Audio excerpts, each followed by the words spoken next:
I'm Ali, and this is the rest of my team from Blue Lake and beyond. We are an up-and-coming local tourism agency that's identified a gap in the local tourist market. What do you do when you've seen all the usual sites, you still have time on your hands, but you don't know where to look next? Young adult travellers need an engaging and innovative way to access offbeat tourism and events in the Limestone Coast. Blue Lake and Beyond proposes the development of an interest-specific physical and virtual tour guide service that utilises local knowledge and expertise to take visitors around the sites that best appeal to them, so they get the most out of their trip. Unlike conventional tour guide agencies, Blue Lake and Beyond aims to bridge the gap between the familiar attractions of the region and the road less travelled. Our ambition is to deliver a personalised and relaxed experience that's accessible to a diverse range of individuals and which showcases the richness and dynamism of the area through matching the enthusiasm of our quirky young guides with the interests of our clients.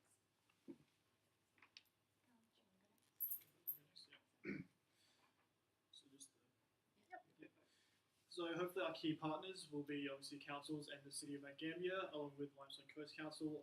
Mainly focusing on utilising the use of travel agencies and car dealerships, hopefully to increase our transportation, which will be an integral part of what we'll be doing, which is involving local, volunteers would be the best way to put it, to take people around the town to show them different locations and all sorts of stuff along those lines. We hope that the community will offer services such as web designers, printers, and businesses such as food to provide posters and locations to the tourists in question.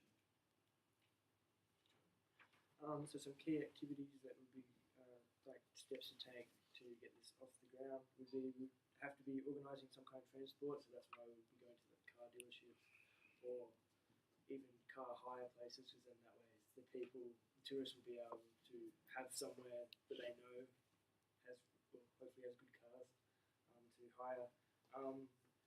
We would interview potential guides. We'd have like an interview process to figure out, is this person actually going to effectively guide someone around their specific area of expertise.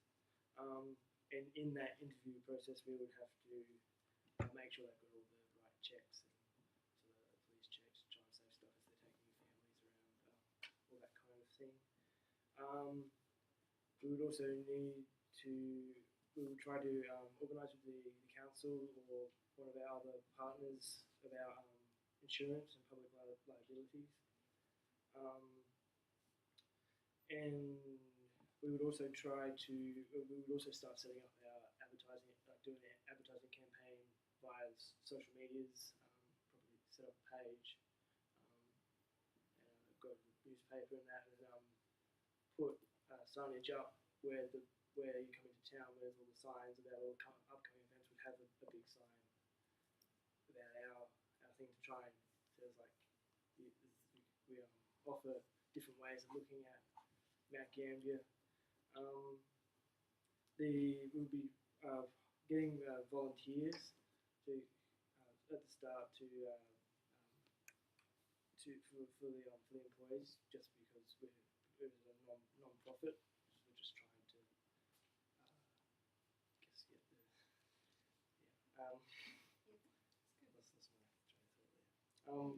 get the It would be a dual model with employees and volunteers. Yeah.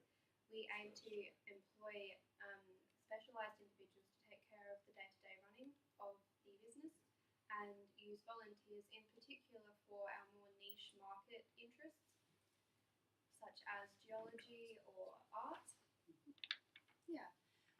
We kind of were thinking, all right, where could this go? And we're thinking, all right, we'll start with physical tour guides, so we would do it ourselves. And then that would kind of give us a scope of what's the main thing that people want to see in Mount Gambier, what are the main topics, invest in that, and then we can begin to build up a list of most popular destinations, really start tailoring our tour packages to each person. Yeah, and then we can think, all right, well, how can we expand? We were thinking about augmented reality tours, virtual maps, that kind of thing. So we can say, all right, well, we have given them the option of having a personal tour guide, but what about other options? What if they don't want to come around with a local, but they want to still know the information? We can give them maps, we can give them brochures, we can give them apps, all of the Q codes, all of that kind of thing. And we're kind of thinking, what market are we doing? We want that market that wants to explore, that wants to get out there, that can get out there and want to know about the culture when they're travelling through here.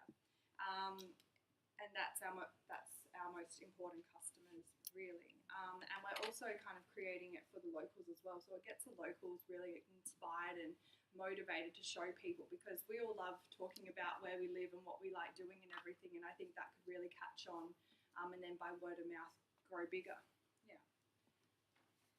Alright, so for our channels and how we're going to get this out there, social media is such a big platform, especially if we're aiming at a lot of the youth that come through and the young adults. They use social media all the time, so having a Facebook page maybe set up, different handles. So you've got your Twitter, you've got so many different things. Even Instagram's a great one for getting the actual pictures out there and getting people who have come here and seen the sites to post on and show what different things you can see. Social media is a big one. The word of mouth is another big one. So you can't get it past someone just saying something, and getting a good review and getting people who may not know about the different places. So getting that out there, and different places like here with the library here, the main corner, Lady Nelson, getting all those places on board as well to sort of help us get those word of mouths out there to the tourists that come in. So if someone came up to us at the library, I could say, well, Ebony here actually is involved in this business and she does tour guides and this is what it is. So because we would be involved, we're talking to people who would know about it, even someone going into a cafe. If we were partnered with Metro, for example, a tourist could go in there and be like, oh yeah, we're near the town. They could say, oh, we're actually part of this Beyond the Blue Lake movement thing, and you should organise it and organise a tour. We're part of it. Yeah. And get them to not just advertise their bits that they're doing, but also extend that further. So sort of almost like upselling it, I guess. Yeah. So if you've done one tour that only covers different things, get them to have a look at other things that they may also want to do in the future or while they're still there. Yeah, Mount Gambier is very big on collaborating and working together and everything, and that's a real thing that makes our community really strong. So I think everyone would embrace it and look at the whole big picture for the economy here, not just for their local business. With the revenue streams, obviously we're not-for-profit, so we wouldn't really be looking at creating profit for ourselves, just covering our costs. The profit we'd want to go back into the economy, so we want it to go all around, because of course if we're partnered with them, we want them to get something out of it, and that's what we would offer them. We would offer them the advertising, that chance, the word of mouth thing and everything. We would just want to cover our costs for our staff. The volunteers are obviously excited to do it because they get to talk about and show people around, so we'd hope that they'd do that just as a volunteer basis, but that's probably our main revenue. Well, we wouldn't really have that, but because we would be a not-for-profit as well, we would be eligible for community grants and that type of thing, which I think the council and the community would embrace fully. Yeah. Did you want to wrap up, or? Well, in conclusion, I think we've all become really passionate about this idea throughout the day, and it's something that we probably all would love to be involved in, whether it's an hour of our time every week or something like that. I think it would benefit the community in so many ways. And it's something that a lot of people in the community would love to see happen. It's something that everyone is saying we need something that doesn't just showcase the Blue Lake. It showcases Blue Lake and so much other stuff that no one else knows is here. It's getting retirees out there that want to show people around. It's getting youth that want to do something. It's just creating. It's really fits the whole demographic, not just the one that we've really picked, to be honest. But yeah, thank you for listening to us, and yeah.